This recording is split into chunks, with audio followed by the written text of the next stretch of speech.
디지털 경제로의 대전환을 통해 스마트 대한민국을 만들어가는 중소벤처기업부 스마트 제조혁신기획단의 조주현 단장입니다. 반갑습니다. 네, 저희 장관님 기조연설을 통해서 저희 부가 지향하고 있는 스마트 대한민국의 미래, 그리고 현재 진행하고 있는 디지털화 전략에 대해서 큰 말씀을 다 들었다고 생각을 합니다. 제가 담당하고 있는 분야는 그 부분 중에서도 제조업 파트입니다.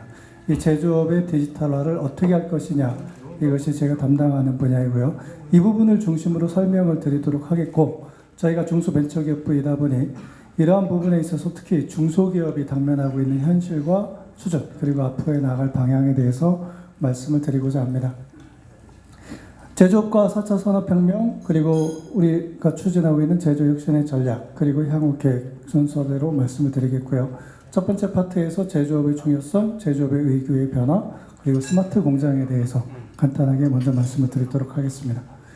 우리 제조업은 GDP에서 29.3%, 수출의 84.3%를 차지하는 매우 중요한 우리 산업의 근간입니다. 그리고 민간 일자리 중에서도 400만 개를 여기서 제공을 하고 있고요. 우리나라의 제조업 경쟁력은 5위입니다. 이 제조업 경쟁력 상당히 높은 수준인데 저희 위로는 독일, 일본, 미국, 중국이 있습니다. 2015년도까지 저희가 4위였는데 2015년도에 중국이 치고 올라오면서 저희가 5위로 밀려난 형국이고, 최근에 제조업의 위기에 대해서 이야기를 하고 있지만 인도에도 밀릴 수 있다는 그런 위기감이 제조업에서는 조성이 되고 있는 상황입니다. 일자리에 대한 말씀을 드렸는데 제조업은 좋은 일자리에 속합니다. 전체 산업의 평균 임금에 비해서 좀 더 높은 임금을 보장하고 있고요. 재직 기간 면에서도 좀 더 긴 측면에서 좋은 일자리의 창출이 바로 제조업에서 이루어지고 있습니다. 특히 제조업이 총 부가가치에서 차지하는 비중을 살펴보면요, 다른 여느 나라에 비해서 저희는 그래도 높은 수준에 있는 것을 알 수가 있습니다. 근데 제조업의 위기에 대한 이야기들이 상당히 많이 나오고 있는데요. 첫 번째, 주력 산업의 침체, 제조업의 가동률이 감소하고 있다. 이러한 이야기가 있습니다. 저희가 1970년대 고도 성장을 구가하던 때가 있었는데 그때 제조업의 전년 동월 대비 증가율, 이걸 보면 항상 15%대를 넘어갔었던 때입니다. 70년대가. 근데 2000년대에 들어가면서 그것이 5% 이하로 내려왔고, 최근에는 3%도 가지 못하고 어떤 때는 마이너스를 기록하는 때도 많이 보이고 있습니다. 또 한 가지 외부적인 요인, 아까 중국과 인도를 말씀드렸는데, 중국과의 기술 격차가 줄어들면서 저희가 제조업 경쟁력이 계속 끊임없이 도전을 받고 있는 그런 상황입니다. 그러면 앞으로 제조업이 나아갈 방향은 어떤 것인가? 여기서 선진국의 사례를 살펴보면 알 수 있는데요. 선진국도 옛날에 컨베이어 벨트를 상징으로 하는 그런 대량 생산 체제에서 비용 위주로 발전을 했습니다. 그러다 개발도상국의 발전에 직면을 하게 되죠.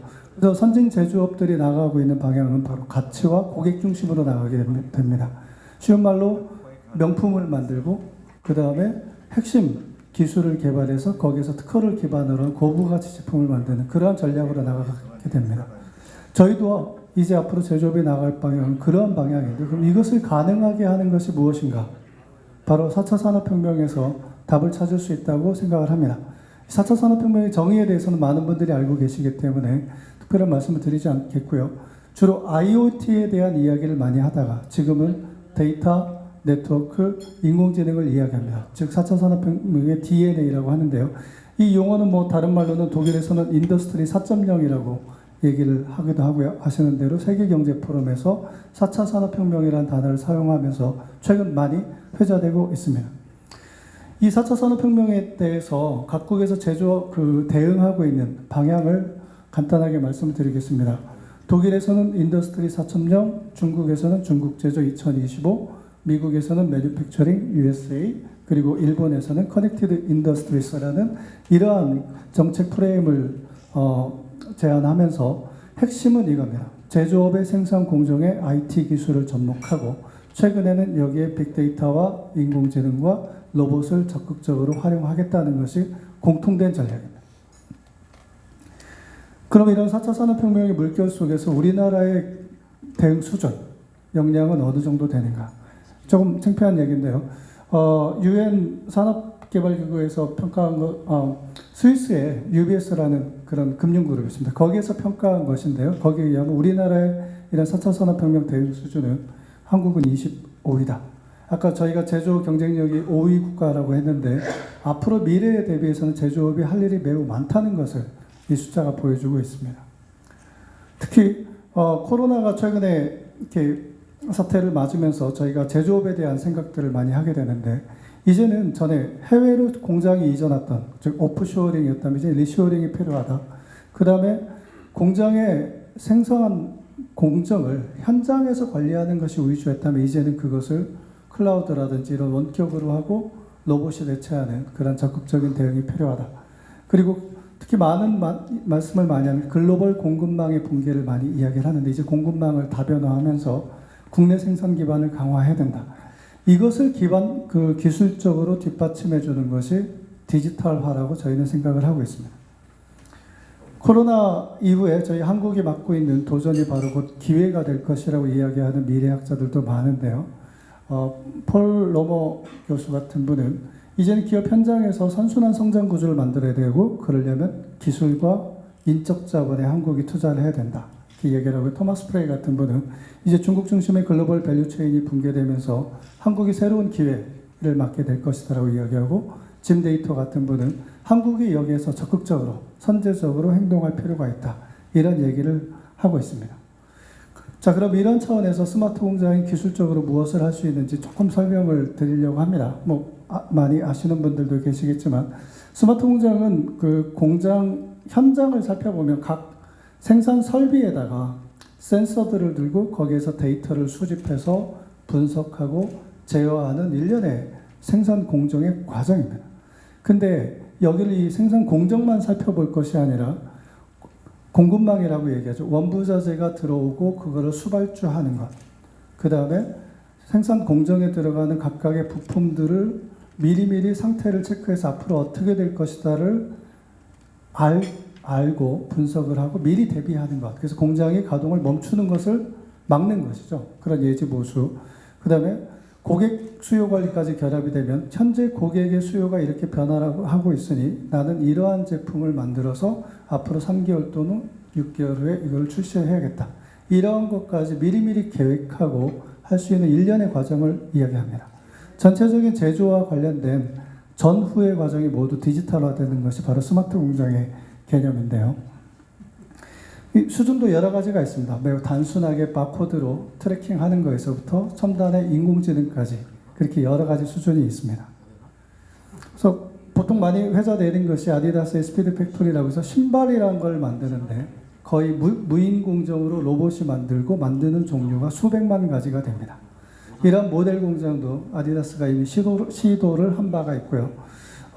독일의 유명한 자동차 공장에서는 이미 로봇과 사람이 협업하는 형태로 자동차를 만드는 것이 매우 일반화되어 있습니다. 그럼 앞으로 우리의 제조혁신 전략이 어떻게 될 것인가 이걸 봐야 되는데 참고로 이 제조혁신이라는 것은 대기업과 중소기업이 함께 만들어가는 것입니다. 그리고 아시다시피 우리의 삼성, LG 같은 대기업들은 이 부분에서 매우 잘하고 있습니다. 문제가 되는 것은 우리 중소기업들이 이거를 뒷받침하고 같이 나갈 때 이 제조혁신이라는 것이 제대로 이루어질 수 있기 때문에 저희 부의 정책은 중소기업을 디지털화하고 빨리 끌어올리는 것에 현재 집중하고 있는 단계입니다. 여기에서 저희가 동영상을 하나 준비했는데요. 경남에 있는 한 업체의 사례이고요. 어떻게 우리 중소기업이 현장에서 디지털에 대한 노력을 진행하고 있는지 간단하게 동영상을 통해서 보도록 하겠습니다. 경남 창원에 위치한 업체 스마트 공장 구축 우수 기업으로 4차 산업혁명의 선두에 서 있는 기업입니다. 자동차 조향장치 부품인 샤프트와 렉튜브 등을 생산하는 이 업체는 생산 과정의 대표적인 스마트 공장 솔루션인 MES, 즉 생산관리 시스템이 구축되어 있습니다. MES는 제품의 수주, 생산, 출하까지 제조 전 과정의 정보를 실시간으로 수집하고 분석할 수 있는 시스템입니다. 체계적인 생산 품질 재고 관리가 가능하며 이를 통해 품질 향상과 납기일 단축, 비용 절감의 효과를 볼 수 있습니다. 이 업체는 수소차와 전기차의 도입으로 사라질 내연차 부품 라인은 기존의 방식을 유지하고 각 라인별 차별화 전략으로 MES를 바탕으로 한 스마트 공장을 추진해오고 있습니다. 지금 제 뒤로 보시는 생산 제품들은 태림산업이 초기부터 생산했던 제품들이고요. 30년 이상 생산을 했고 지금 향후에 나오는 전기차라든지 전자식 조향장치를 갖고 있는 차량에서는 사실은 없어지는 제품들입니다. 대신에 이런 제품들까지 스마트 팩토리의 범주에 넣으면 데이터가 너무 복잡해지고요. 데이터 수집 비용도 상당히 많이 늘어나게 됩니다. 그래서 저희 태림산업은 초기부터 여기 생산 일가는 스마트 팩토리 데이터 수집에 배제를 했고요. 오히려 생산 이가와 상가 같이 데이터 활용을 더 많이 할 수 있는 부분에 집중 투자를 함으로 해서 더 많은 효과를 가져오고 있습니다. 이 업체가 추구하는 스마트 공장의 목표는 기초 단계의 완벽한 구현. 생산 라인에 사물 인터넷 센서와 카메라가 부착돼 있어 현장의 모든 데이터를 수집합니다.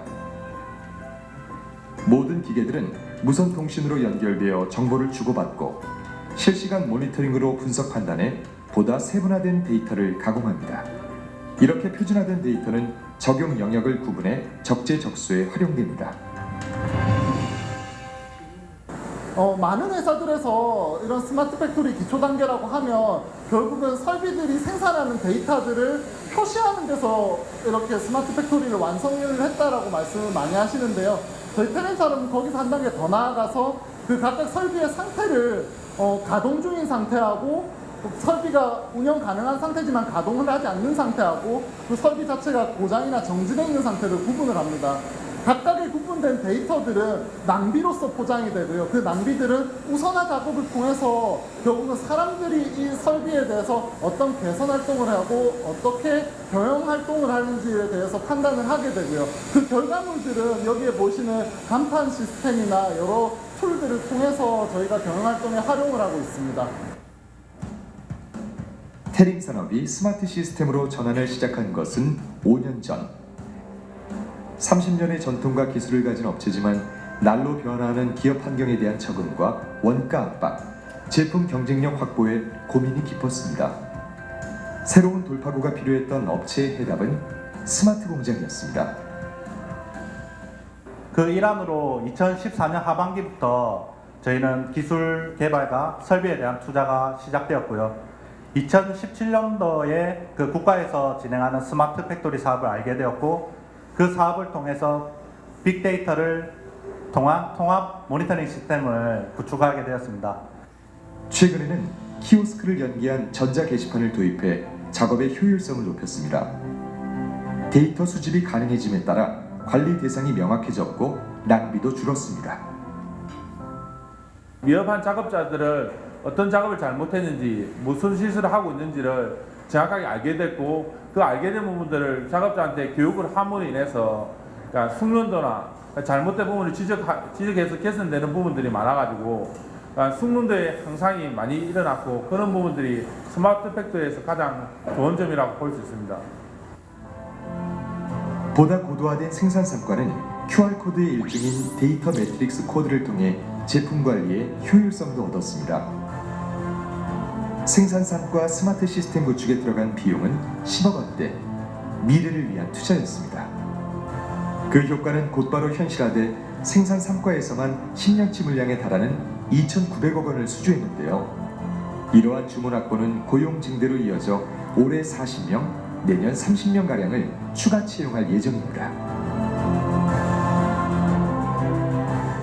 스마트해진 생산 환경만큼 스마트한 일터로의 전환도 이뤄졌는데요. 스마트 공장의 노동 환경 개선은 젊은 노동 인구 유입을 이끌어내고 있습니다. 결국은 해외 고객을 상대하는데 주요 공통된 언어는 데이터인 것 같습니다. 그래서 그 데이터를 통해서 분량에 대해서 이야기를 하고 생산에 대해서 이야기를 하고 그런 부분들이 많은 신뢰를 얻어서 저희가 많은 먹거리들을 확보를 했고요. 태림산업 같은 경우에는 사실은 여기 보시는 라인들을 통해서 향후 10년치의 물량을 수주를 완료를 한 상태입니다.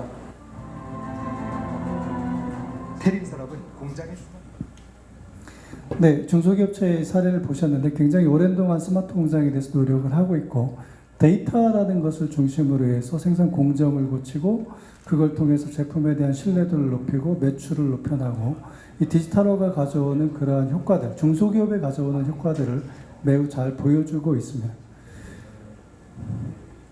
그래서 저희가 중기부가 다른 부처들과 함께 추진하고 있는 것은 바로 이런 스마트 공장을 통해서 공장을 바꾸고 그 다음에 산업단지도 바꾸고 또 우리 청년들이 올 수 있는 그런 일터도 바꾸고 이런 것을 전국으로 확산할 수 있는 기반을 만들자 하는 것이 저희 전략의 핵심이 되겠습니다. 먼저 저희가 이런 스마트 공장을 3만 개를 22년까지 보급할 계획입니다. 왜 3만 개냐 하면 고용 10명 이상이 되는 중소제조업체가 한 7만 개가 조금 안 됩니다.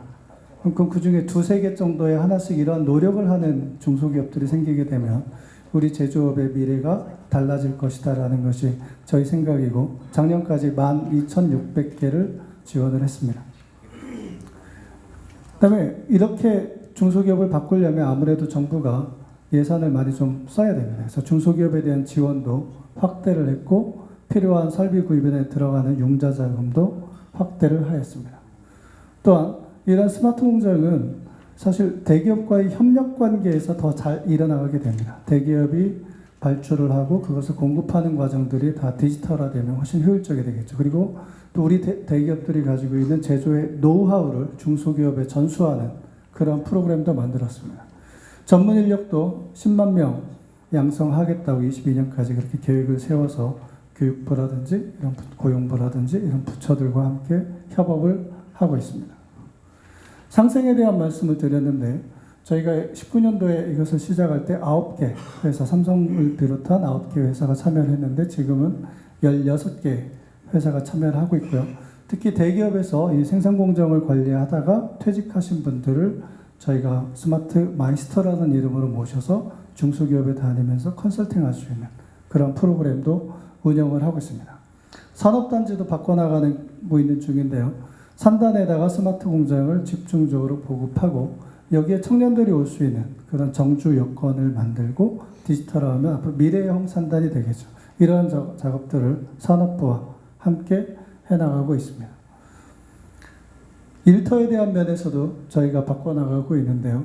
로봇 같은 경우는 위험한 일자리를 대신하는 데 매우 효과적입니다. 이 로봇을 도입하면 재해율이 줄어드는 효과가 있는데 그걸 통해서 안전한 일터를 만들고 저희가 스마트 공장 중에서도 특별히 노동과 친화된 형태의 그런 스마트 공장을 또 보급을 하고 있습니다.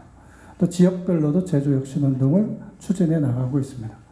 특히 작년에는 아까 노동 친화형 시범 스마트 공장 10개를 저희가 지정해서 특별히 재정적인 지원도 더 하면서 그렇게 한 바가 있습니다. 지역에 테크노파크가 있습니다. 여기를 제조혁신센터로 지정을 해서 지역의 기업들과 함께 스마트 공장을 보급하고 지역의 중소기업들을 도와주는 그러한 일들을 해나가고 있습니다. 스마트 공장을 보급하면은 저희가 그 기술적으로 PQCD라고 해서 생산성이 얼마가 올라가고 이런 것들을 매번 조사를 하는데요. 생산성은 30%, 품질이 43.5% 원가 올라가고요. 원가는 약 16% 그리고 납기 그 기간도 단축이 되는 그런 효과를 보고 있습니다.